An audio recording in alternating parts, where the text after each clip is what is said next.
مغیرہ بن شعبہ رضی اللہ تعالیٰ عنہ جو تھے، ان کے متعلق کہا جاتا ہے کہ وہ ممبروں پر علی رضی اللہ تعالیٰ عنہ کی توہین کروایا کرتے تھے۔ اس کی کوئی حقیقت نہیں، یہ چند ضعیف روایات پکڑ کر شور مچایا جا رہا ہے۔ مرزا صاحب ہمیشہ صحیح روایات صحیح الاسناد کی رٹ لگانے کے باوجود ان ضعیف روایات کو دلیل بناتا ہے کہ عبداللہ بن زارم جو سعید بن زید سے حدیث عشرہ بیان کرتا ہے نا جنت میں، قال البخاری، ذہبی رحمہ اللہ نے کس کا قول نقل کیا؟ بخاری کا، لم یصح، یہ روایت صحیح نہیں ہے۔ لیکن دوسری سند سے بھی تو یہی روایت آ رہی ہے نا کہ جس کے اندر یہ آ رہا ہے کہ ان کی موجودگی میں حضرت مغیرہ بن شعبہ رضی اللہ تعالیٰ عنہ، ان کی موجودگی میں ایک آدمی نے آ کے علی رضی اللہ تعالیٰ عنہ پر سب و شتم کیا تھا، تو اس روایت کے حوالے سے آپ کہیں گے، حالانکہ اس کی سند بھی دوسری ہے۔ وہ کون تھا؟ کوفی تھا، وہ شامی نہیں تھا۔ حضرت مغیرہ کا حکم ہوا ایسا نہیں۔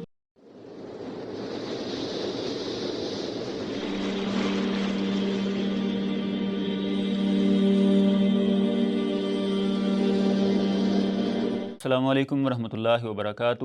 بسم اللہ الرحمن الرحیم۔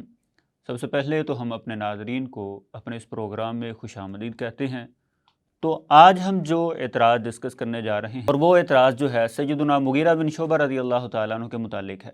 سیدنا مغیرہ بن شعبہ رضی اللہ تعالیٰ عنہ نبی علیہ السلام کے بڑے ہی اکابر صحابہ کرام کے اندر ہوتا ہے، اور اسی طرح صلح حدیبیہ میں بھی یہ نبی کریم صلی اللہ علیہ وسلم کے دست راز تھے۔ تو مغیرہ بن شعبہ رضی اللہ تعالیٰ عنہ جو تھے، حضرت امیر معاویہ رضی اللہ تعالیٰ عنہ کے مقرر کردہ گورنر تھے۔ ان کے بارے میں یہ کہا جاتا ہے کہ وہ علی رضی اللہ تعالیٰ عنہ پر خطبوں کے اندر اور اسی طرح ممبروں کے اوپر سب و شتم کروایا کرتے تھے، یا علی رضی اللہ تعالیٰ عنہ کی ممبروں کے اوپر توہین کروایا کرتے تھے۔ تو آئیے اسی اعتراض کے متعلق ہم مفتی عتیق الرحمن علوی صاحب کے ساتھ بات چیت کرتے ہیں کہ اس اعتراض کی اصل حقیقت کیا ہے۔ جی مفتی صاحب، کیسے ہیں جی آپ؟ جی الحمدللہ۔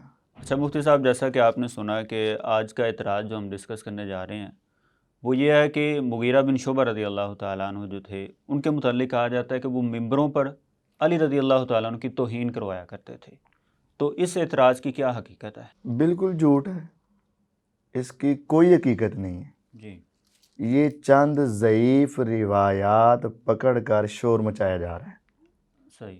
مسند احمد اور سنن کبریٰ البیہقی، اس کے اندر یہ ضعیف روایات ہیں، اچھا، اور ان کا ضعف بالکل واضح ہے اور سب کے ہاں اتفاقی ہے۔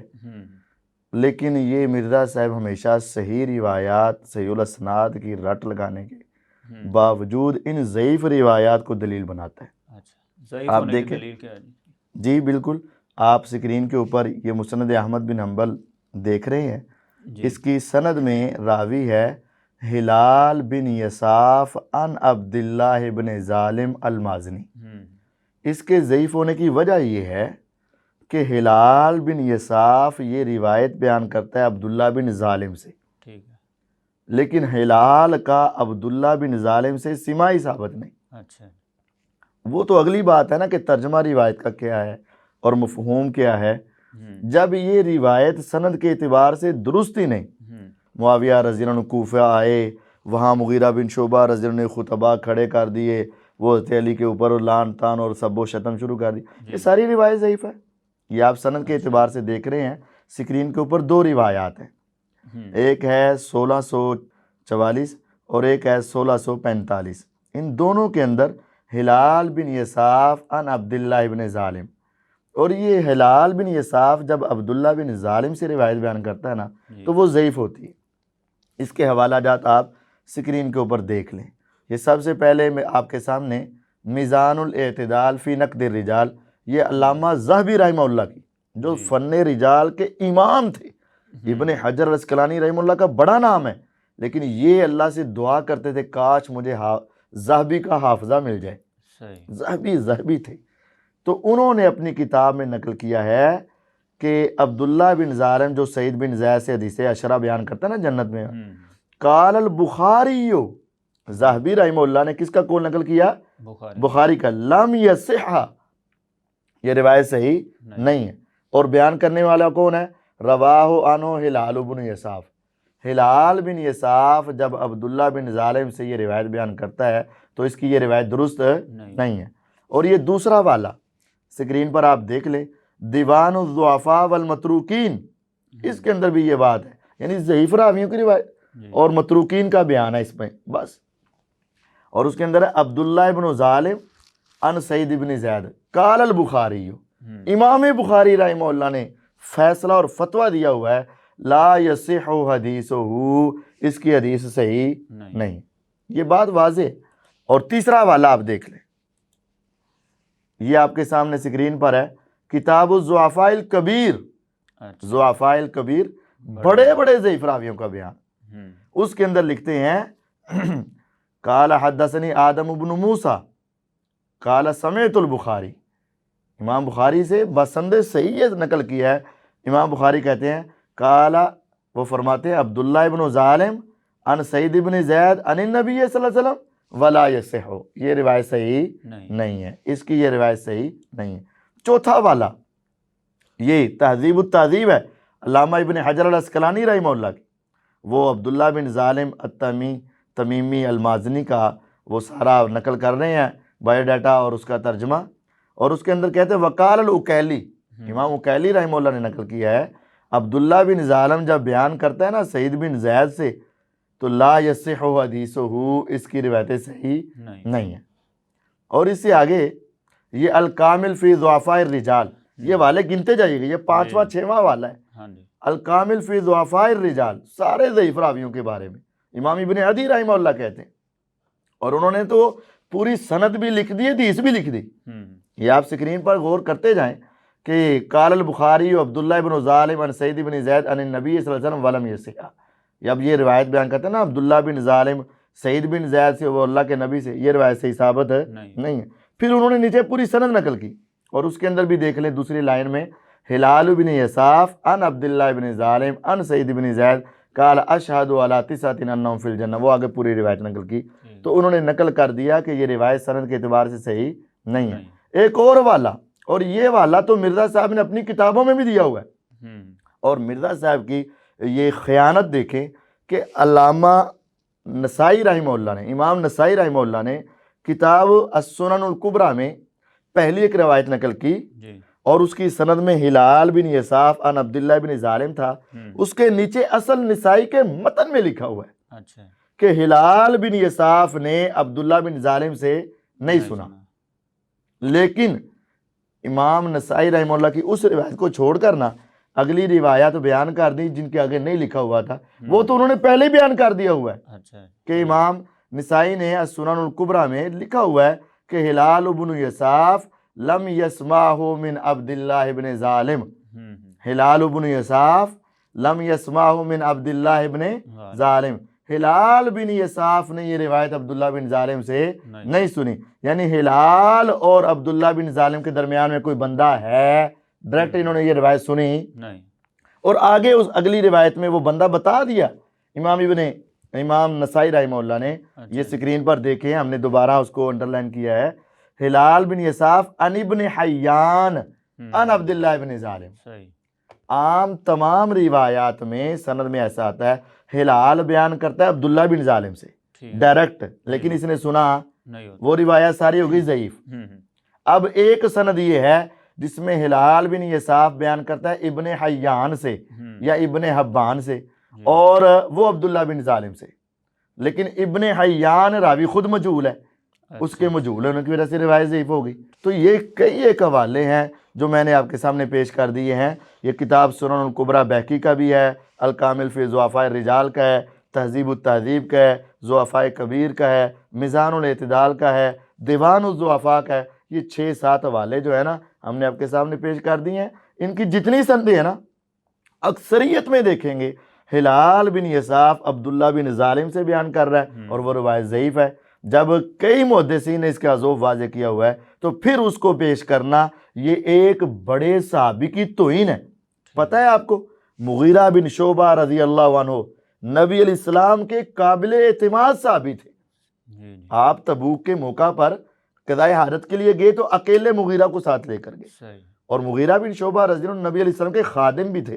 آپ کے موزے اتارنے کے لیے نیچے جھک رہے ہیں اور آپ کو وضو کروا رہے ہیں۔ اتنے عظیم صحابی پر اس طرح کی ضعیف روایت کی وجہ سے تہمتیں لگانا، یہ مرزا صاحب کو مبارک ہو کوئی صحیح العقیدہ مسلمان یہ کام نہیں کر سکتا. تو یہ ضعیف روایتیں ہیں.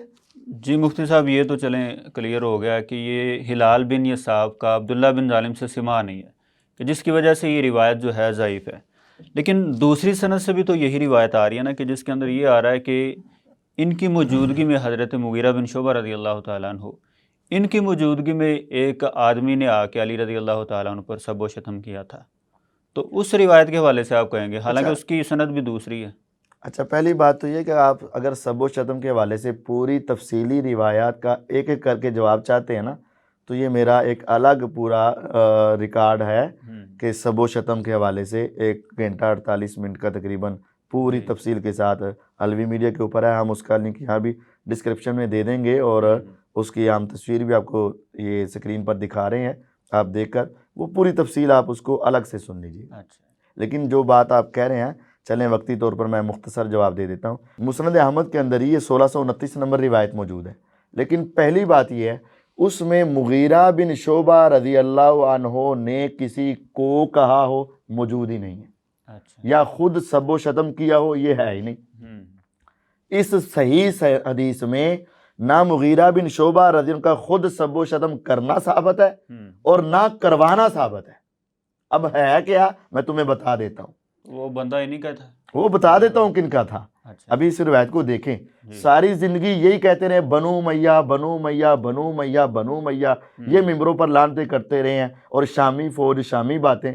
اب اس روایت کو ذرا کان کھول کر سنیں نا، سمجھ آئے گی. اور ذرا غور کریں سکرین کے اوپر کہ حضرت مغیرہ بن شعبہ رضی اللہ عنہ مسجد اکبر میں تھے اور اہل کوفہ ان کے پاس موجود تھے.